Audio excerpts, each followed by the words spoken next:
January 15th, 1947. A mother walking with her young daughter along a vacant lot in Leimert Park, Los Angeles, noticed something pale in the overgrown weeds. What she initially mistook for a broken store mannequin would become the most infamous unsolved case in American history.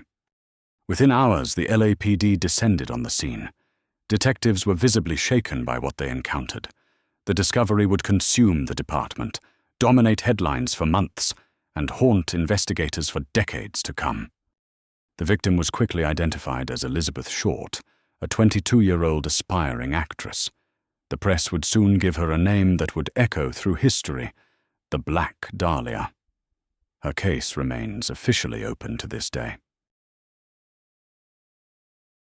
Elizabeth Short was born on July 29, 1924, in Boston, Massachusetts. She was the third of 5 daughters raised by Cleo and Phoebe Short. Her early childhood was marked by financial hardship during the Great Depression. When Elizabeth was 6, her father Cleo faked his own death and abandoned the family. The trauma of this abandonment would shape her entire life. She grew up longing for stability and connection that always seemed out of reach. As a teenager, Elizabeth suffered from severe asthma and bronchitis. Doctors recommended she spend winters in a warmer climate. At just 19, she made her way to Southern California, drawn, like so many others, by the promise of Hollywood. Those who knew Elizabeth described her as strikingly beautiful, with pale skin, blue eyes, and jet black hair. She favored dark clothing and black dahlias in her hair, details that would later inspire her posthumous nickname. She was known as charming, friendly, but deeply private. Elizabeth drifted between Hollywood cafes, hotel lobbies, and boarding houses. She worked briefly as a waitress, but spent most of her time socializing, hoping to meet someone who could help launch her acting career. She reportedly dated several men, including military servicemen. By late 1946, Elizabeth was essentially transient, staying with acquaintances, borrowing money, and moving frequently. She had no permanent address and few close confidants. In the final weeks of her life, she was seen in the company of several individuals whose identities would become central to the investigation. The crime scene in Leimert Park immediately told investigators this was no ordinary case. The level of precision and deliberation evident at the scene suggested someone with anatomical knowledge. The LAPD's forensic team documented everything meticulously. Medical examiners determined that Elizabeth had been deceased for approximately 10 hours before discovery. Critically, there was no evidence found at the scene itself. No blood, no physical trace evidence. Investigators concluded that the crime had occurred elsewhere, and the location was staged. The press coverage was immediate and overwhelming. The Los Angeles newspapers went into a frenzy, with reporters often arriving at scenes before detectives.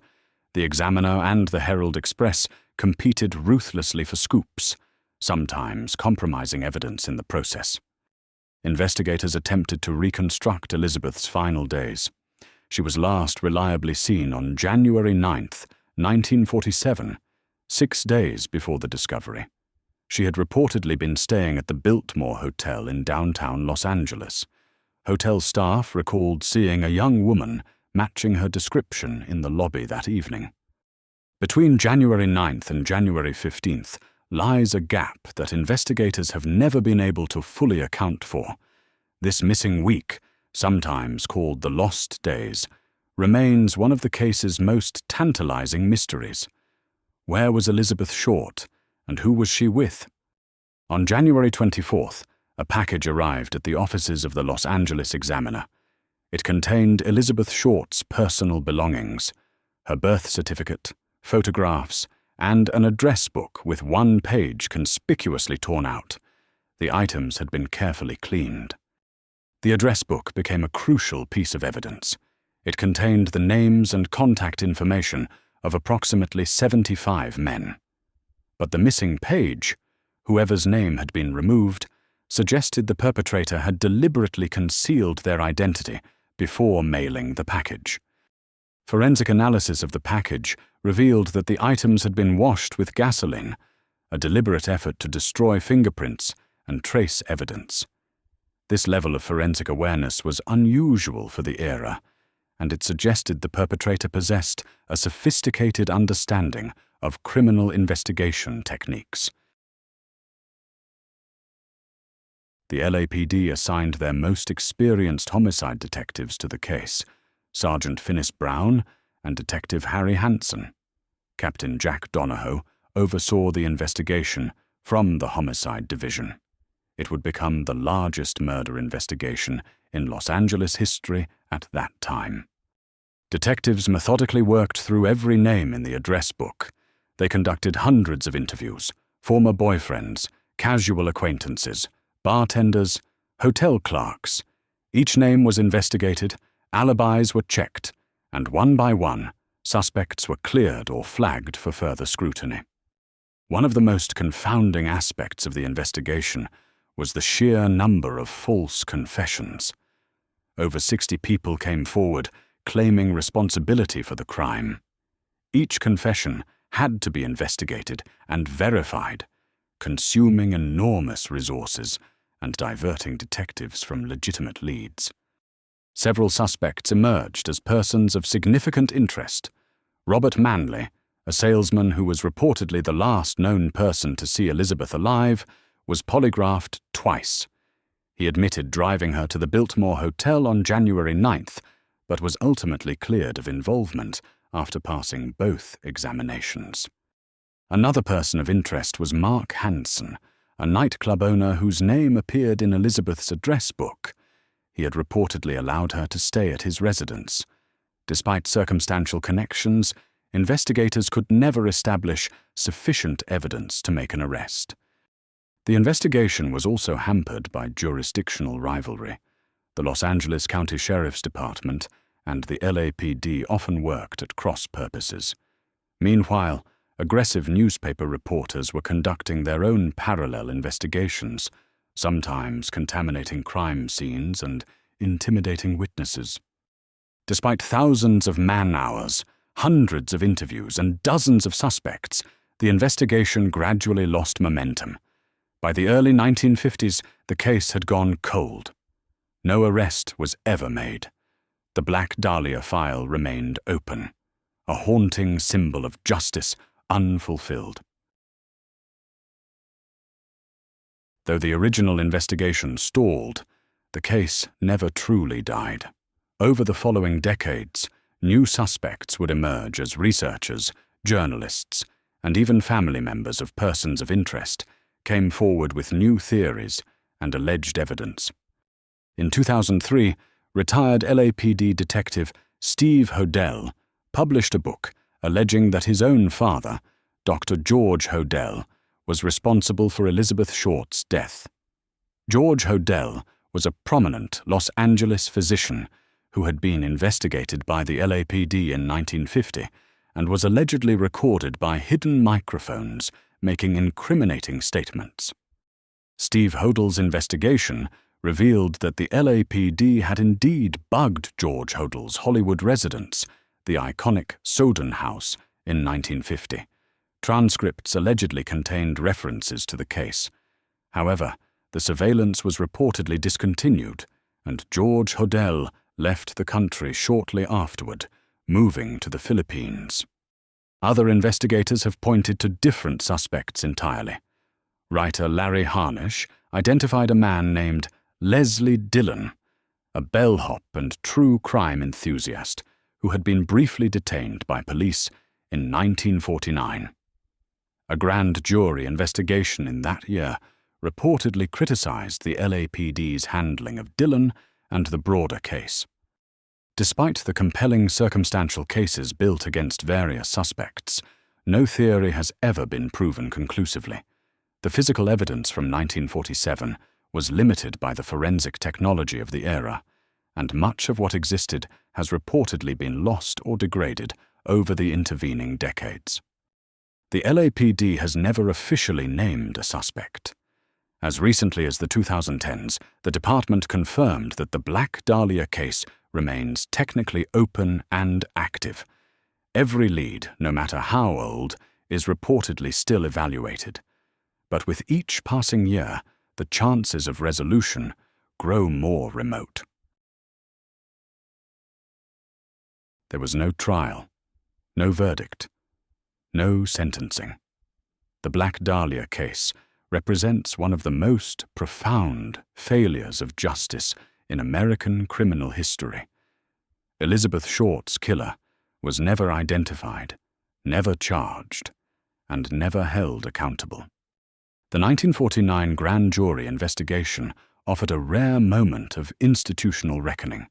Jurors sharply criticized the LAPD for its handling of the case, citing mismanagement, interdepartmental rivalry, and the destructive interference of the press.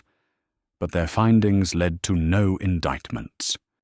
Some historians argue that corruption within the LAPD itself may have hindered the investigation. The department in the 1940s was notoriously plagued by scandals, payoffs, and connections to organized crime. Whether corruption directly affected the Dahlia case remains a matter of debate among researchers. Elizabeth Short's family bore the weight of this absence of justice for decades. Her mother, Phoebe, spent years cooperating with investigators and following every development. Elizabeth's sisters largely retreated from public life, devastated by both their loss and the sensationalized coverage that followed. Over the years, the case became less about justice and more about spectacle. It was fictionalized in novels, films, and television series. Each new portrayal further mythologized Elizabeth Short, often reducing her to a symbol rather than honoring her as a person. The most likely suspects, George Hoddle, Leslie Dillon, Mark Hansen, and others, all died without ever being charged. Whatever secrets they carried went with them. The window for conventional justice has almost certainly closed forever. The Black Dahlia case fundamentally transformed how America understood the relationship between crime, media, and celebrity. It was one of the first cases where press coverage became so overwhelming that it actively obstructed the pursuit of justice, a pattern that would repeat throughout the 20th century. The case also exposed critical weaknesses in mid-century forensic science and police procedure. The lessons learned from the Dahlia investigation contributed to reforms in evidence handling, interdepartmental cooperation, and the treatment of crime scenes, improvements that would benefit future investigations. Elizabeth Short has become one of the most written about victims in American criminal history. James Ellroy's 1987 novel, The Black Dahlia, and Brian De Palma's subsequent film brought the case to new generations. Yet each retelling risks further obscuring the real woman behind the mythology. Elizabeth Short was not a symbol. She was a 22-year-old woman from Boston who dreamed of a better life. She loved movies. She wrote letters home to her mother, and she carried the scars of an absent father. She deserved to grow old. She deserved justice. Today, Elizabeth Short rests at Mountain View Cemetery in Oakland, California. Her grave is modest and often visited by those drawn to her story. Flowers, sometimes black dahlias, are regularly left by strangers who refuse to let her be forgotten. Her case endures as a reminder that some stories demand to be told until the truth is finally found. 77 years later, the Black Dahlia case remains the oldest unsolved murder actively maintained by the LAPD. Elizabeth Short's killer was never found, but she has never been forgotten. A new case drops every day. Subscribe so you never miss one.